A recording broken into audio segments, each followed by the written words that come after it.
Welcome to Taboola Talks, where we continue to speak with leaders whose journeys inspire us and help us overcome obstacles and unlock our potential.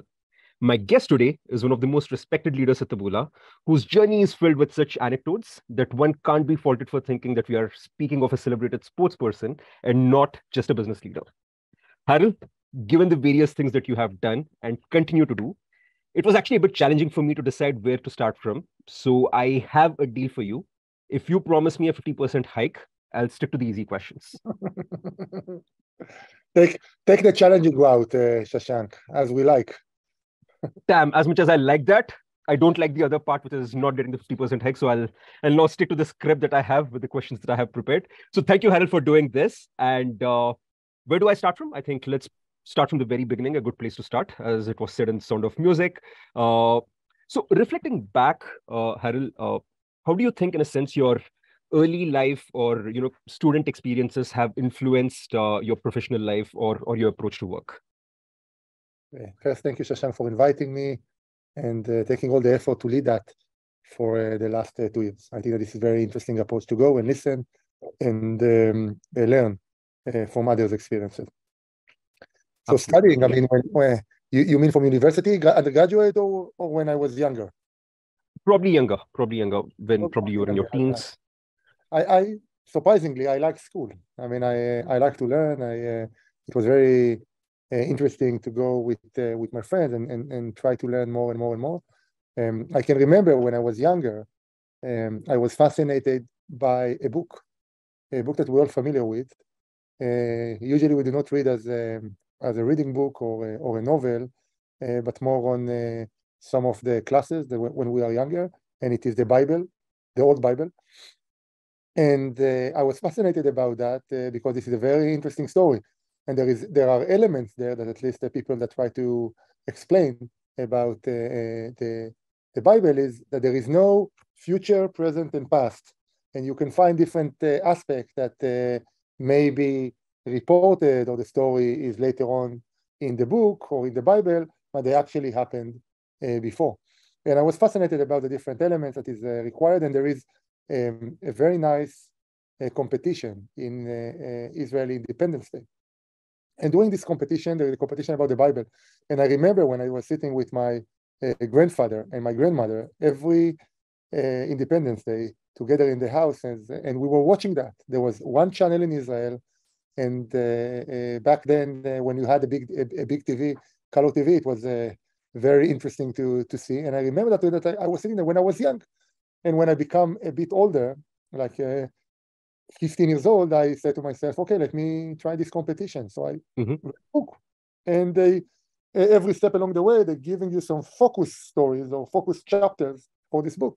So I read the focus chapter, and I failed. And I won the class or the school, and then I failed. And I felt one of my first failures at school ever. And it was interesting because I could say, it's a book. I will continue to sit with my grandparents and watch this competition every Independence Day and eat good food in parallel because it's like a very long ceremony. Or I can try again. And I decided to try again, but to try harder. So they gave a different focus chapter. And I learned for a couple of months, and I progressed along the competition. And it was very interesting. For me, the experience, because you are meeting people from different cities and people from different regions, and then people that are Orthodox and non-Orthodox, and you are progressing along the line. And I was half a point from the international Bible context. Wow. And it was very, very interesting. But I think that it captured the element in my characteristic of competition as a positive competition, and how I deal with failures. And try to overcome that the next step. Well, all of this when you were, what, 15 years old? 15, 16.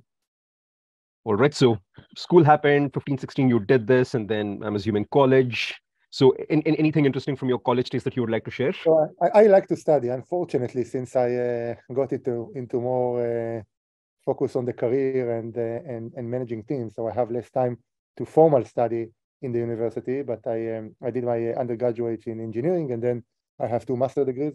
in two different universities, and one semester I did in US, in Philadelphia. But the whole idea of studying for me after the undergraduate is to study things that are interesting, but also helping me to deal with a problem or an inspiration that I want to achieve or to overcome. And doing those studies, I had to meet very good friends and meet very smart people, and to take yourself from the comfort zone or things that you do not really know. I also, and in the first master degree, I said, okay, I want to develop my business acumen. So I studied an MBA, and then I wanted to do that internationally. So I went to do a few courses as part of the MBA in Temple University when we presented some of the entrepreneurship plan as part of the MBA. So it was to build the business acumen because I wanted to be a business manager. Then when I became a business manager, I said, well, the only thing that I do, or the most of the things that I do, I try to resolve conflicts. And the conflicts can be, this is not what we saw, what we bought. It's not delivering the value that I'm asking that it will deliver. It's not coming on time. We expected throughput that was different. We are expecting different accuracy. We would like to get a different calibration phase. There's different aspects of objection that you need to manage, but on the element of it, or the basic of it, is try to build tools and to build capabilities that will go through how to manage those conflicts and how to try to create a win-win situation as part of that. And what is the interest of the person that is complaining, and you need to be happy because this is part of the way to make business back then. And to do that in China or in Singapore or in South Korea or in Taiwan, those are all different aspects that get extreme of the cultural differences or your understanding on what is behind that. It might be that he do not want, or she do not want to lose face by her manager, or that there is a very tight project that you are not even aware that is influenced by the tool that you just sold and they bought and not delivering what they expected to deliver as part of the demo. So I went to study conflict resolution, and it was very, very interesting master degree to collaborate with different tools and try to take that into conflict resolution and mediation as part of tools that will help me to do my job better as part of my responsibility back then. Why a business manager? I mean, you could have chosen to be a coder, you could have chosen to get into something else, medicine. I mean, why this fascination with being a business manager?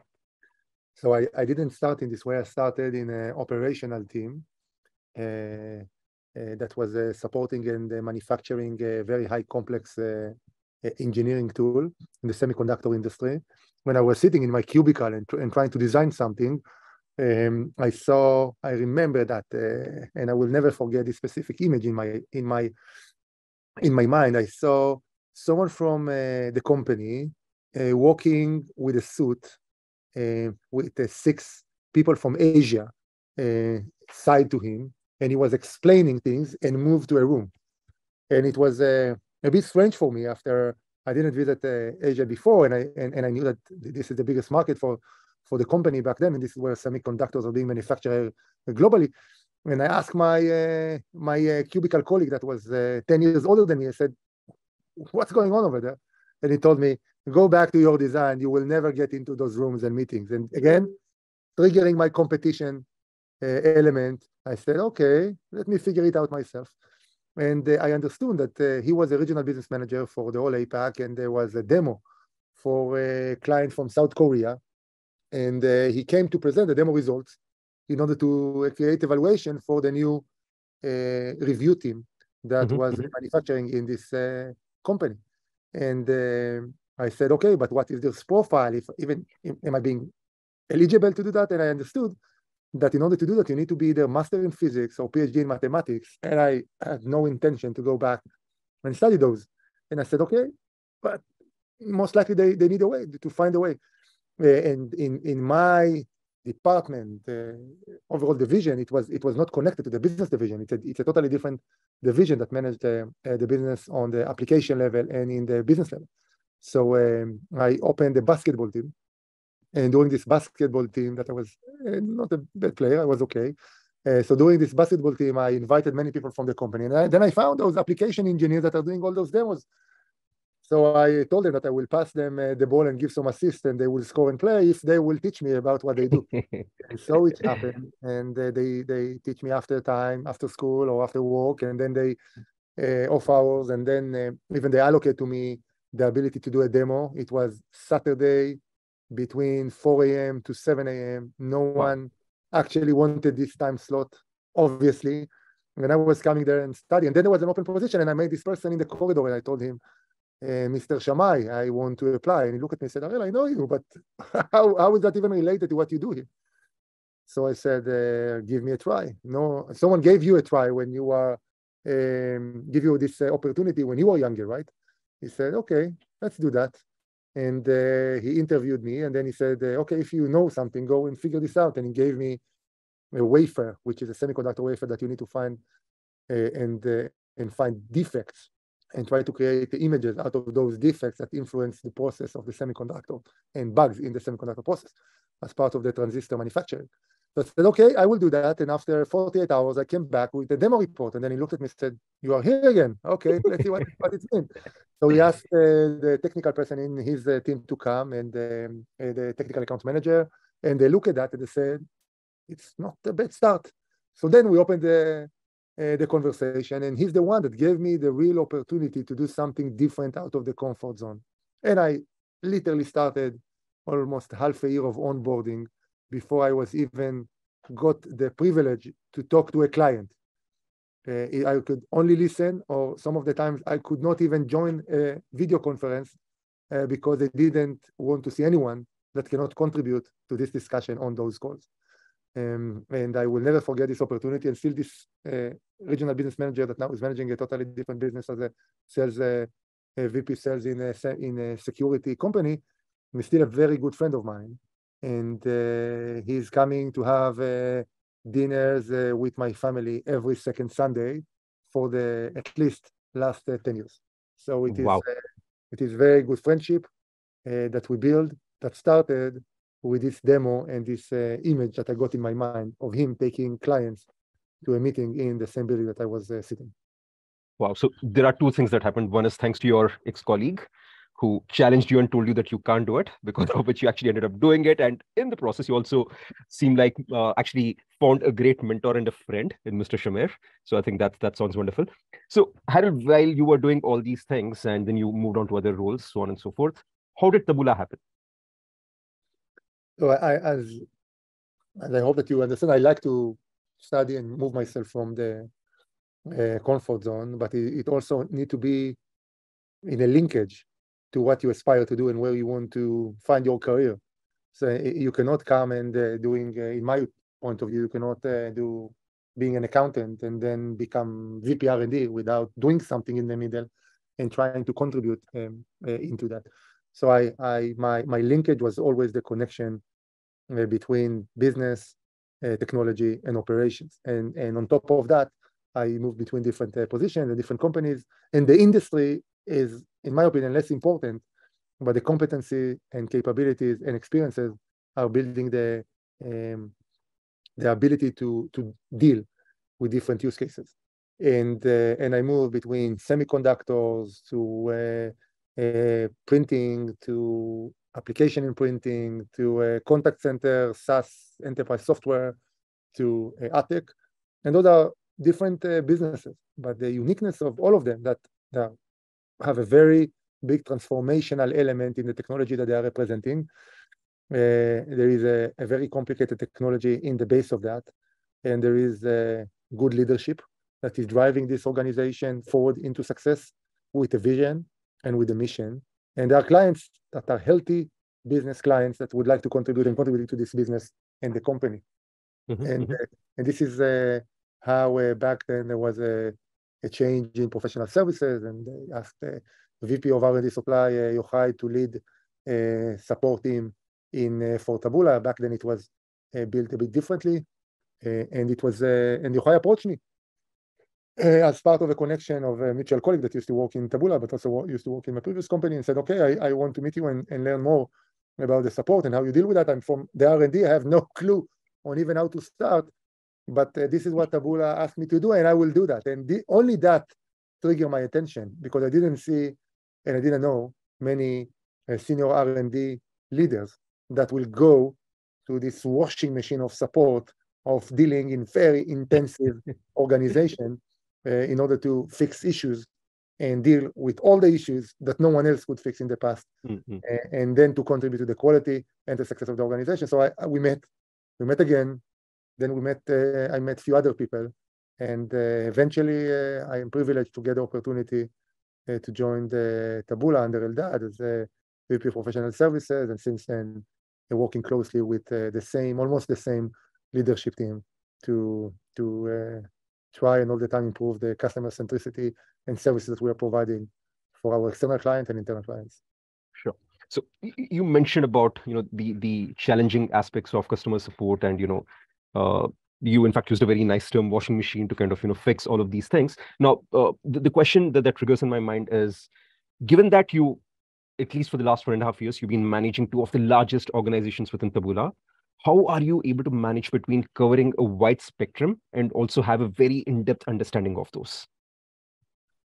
I think first, I'm covering a very, very small amount. Just try to imagine how much Ran and Lior and Eldad are managing and inspiring others of every different meeting that they have is on a different topic, which has need to have a very different context changes every single meeting. But I mean, what I found at least effective for me is the ability to build a very strong organization and as leadership team to understand together what is the plan and act respectively. When there is a specific issue, to do a very strong deep dive and do not leave that until you really understand what does it mean, but all the time have a cadence of understanding high level view where you are upon your goals. So it's always a balance to understand where you are upon your goals, and when there is an issue, to do deep dive, to go and understand that and go again into a high level view and deep dive when you need. But this is a cadence that you need to do, and it should be based on a lot of data and reporting and understanding more and more level of granularity on how to look on what you manage. If it's a sales funnel, client base span, or the overall queue for tier 2 in the publisher's support organization as a whole. Sure. Now, you mentioned a couple of things. You spoke about the balance. You spoke about getting deep into it, especially when it's a specific issue that demands you to actually kind of get into those things. Now, on the back of this, how do you actually maintain this balance, especially with allocating your time? Because it's not just about two different organizations. It's also about balancing between meeting the current goals, current targets, and also driving strategies, keeping the future vision in mind. So how do you strike that balance? A lot of planning, and try to be as analytical as possible, other than only to understand the story around that. And I do not think that I'm doing that as good as I'm expecting myself to do that. And I think that this is indeed a very big spread for different topics. Mm-hmm. But I think that again, when I look on the essence of what does it mean, trusting your leadership team, building a strong leadership team is a key. And if it is not the situation, to manage that effectively, because those are, I mean, in my opinion, the domains that right now under my organization are very important for Taboola success, and we cannot afford that each and every one of them will not get the right focus and attention that they need. And to find this operational mechanism is very, very important. And the operational mechanism always look on what is the output that you're expecting from the organization, what is the tool that measure the output that you can optimize, and what are the bare minimum input that you need to drive those outputs. And if you think that all the time in your mind and said, okay, what do I want to achieve? What is the tool to measure this achievement that I can all the time optimize and optimize and optimize and optimize? And do we have the right inputs to feed this? That I'm not now investing a lot of time to generate that, but collect that automatically into a tool that provide you the right flexibility, sensitivity, alerts, and trends to have a Six Sigma model, and then to measure this output is helping to understand when there are abnormals, when there are different aspects of that. It's sometimes when the issue is too complex, you need to separate that for different things, but it can provide a very good direction on how to deal with complex operations. Sure. Now, if this had to be applied, let's say, to an account manager, someone who works in the support team, what do you think? Again, this is building on the answer that you just gave. What do you think would be those key pillars of your daily routine that actually allows you to do this? How do you, in essence, kind of prioritize? How do you manage it? If you could just give me one example, basis which everyone listening to this conversation, regardless of whether they are an individual contributor, a team lead, what can they take away from it? So we all learned few methodologies that we are getting more connected to them or less connected to them, but we're all familiar with different methodologies that is helping us to be better in what we do.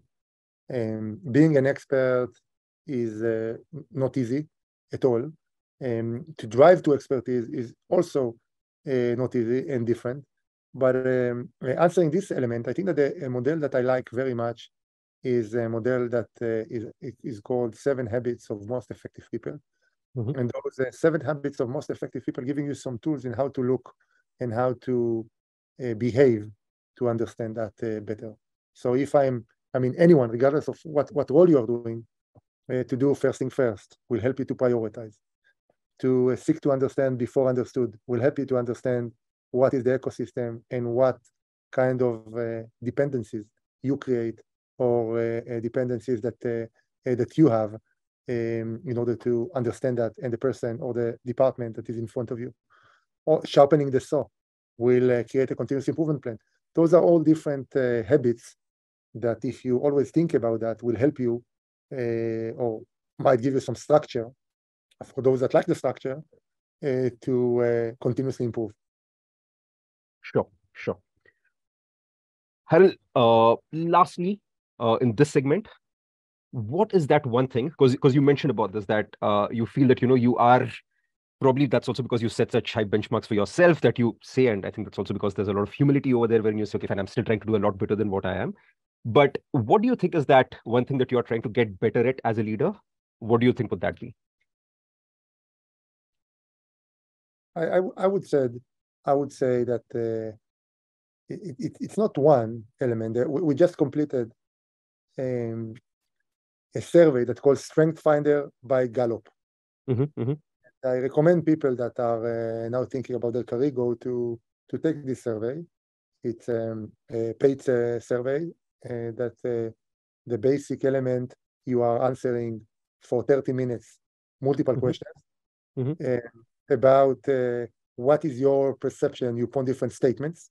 Mm-hmm. Mm-hmm. And you are getting your strength out of a Mm-hmm. list of 30 strengths. It's not Mm-hmm. good or bad. There is no good or bad strength. They are not. It's about who you are and what is the way that you behave and what are Sure. your strengths around that. So at least, and also I was very surprised to see that it is changing. So the first time that I did it was I think 12 years ago, and I have few strengths. I think that I'm very different than what I was 12 years ago, and hopefully evolving. And this time I got totally different strengths. The Sure. top 5 that I had before, other than 1 or 2, were different. And Sure. definitely the top 1 was different. So when I look at those top 5, let's say the first 3 were linked to strategic, strong or strategic competencies about analytical achiever that are very relevant, I think, to what is required from an output-driven organization. Sure. All right. At this point, Harel, we're gonna move into a segment. It's a rapid fire round. Again, the intent of this round is to somehow try and understand you as a person a lot better. So you're not allowed to think a lot. I know you are a thinker, you are an analytical person, but in this case, a question comes up and then you answer it in 2 sentences or less. Don't take a lot of time. So here's the first question coming your way. If you could have dinner with any business leader, who would it be and why? At this point, I would do that with Benjamin Netanyahu to really understand why he thinks right now about what he thinks. Not that he would have tell me, but it would be a different, a unique opportunity at this point. Okay, okay. If you could live anywhere in the world for 1 year, where would you choose and why? There is a place that you know that's called Thailand. Fantastic. Please come. Please come. Please come and spend a year with us. It will be great. Yes, and All why? right. I really Yeah, like. why? I like the people. I like the food. I like the even I like the smell of everything in the street. It is and I've been there so many times, so I feel that I know when I'm coming. I know what to expect. Fantastic. What's the most memorable gift you have ever received? I have two kids. One daughter that is my oldest, and we share the same birthday. Different ages, same birthday. So she came to me, I think around a year ago, and she told me if I can help her and promise to keep something and not open it. And I said, yes. What is that? So she told me, and she was 10 years old. She told me that she wrote a letter to herself when she will become a mother that she want to read. And she knows that if she will give that to me, there is an option that I will actually keep it. And if it would be only her, it would be maybe missed. So I told her, can you read me what you were telling to yourself? And she was so honest and so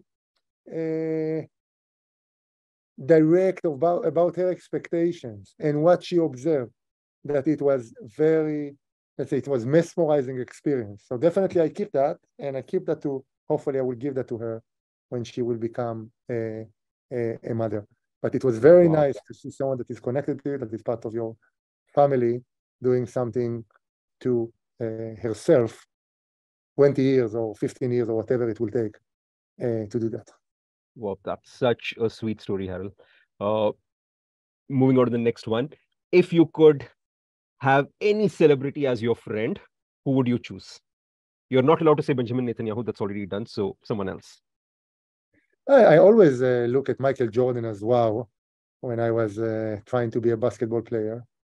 I think that he represents, like when I mentioned about being an expert, I think that he is the greatest at all time.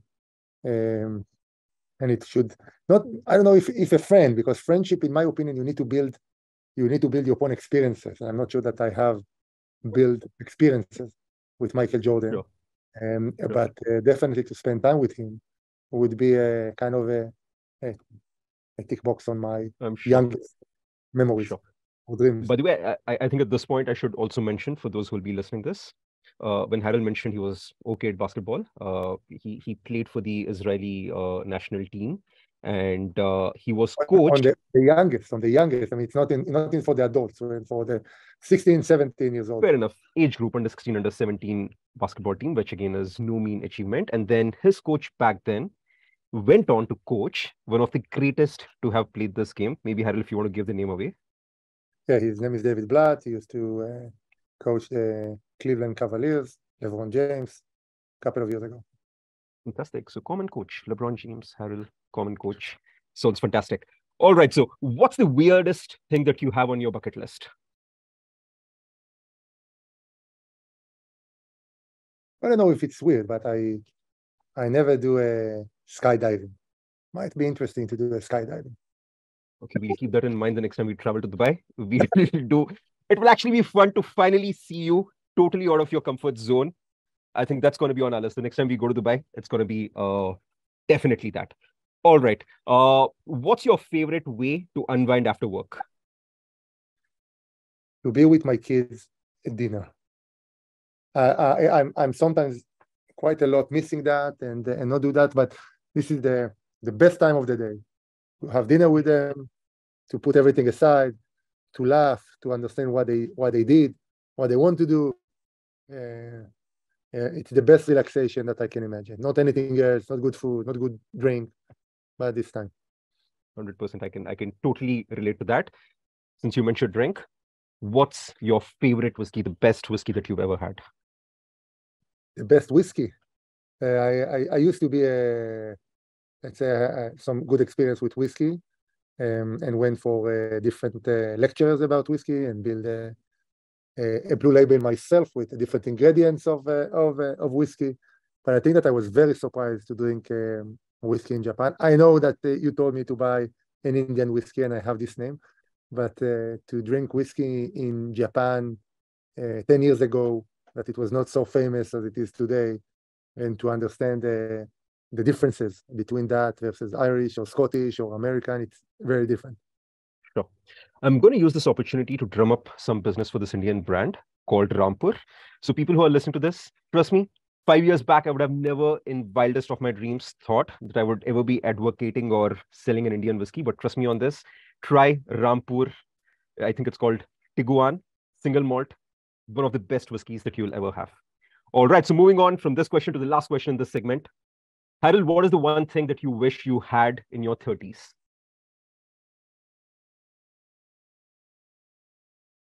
You see, I need to think.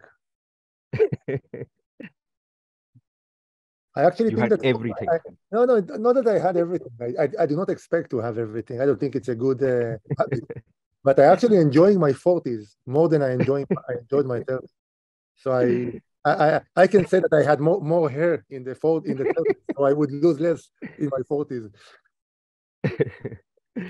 Awesome. Thank you so much, Harel, for answering all these. It's been such a pleasure speaking with you. And speaking with you in this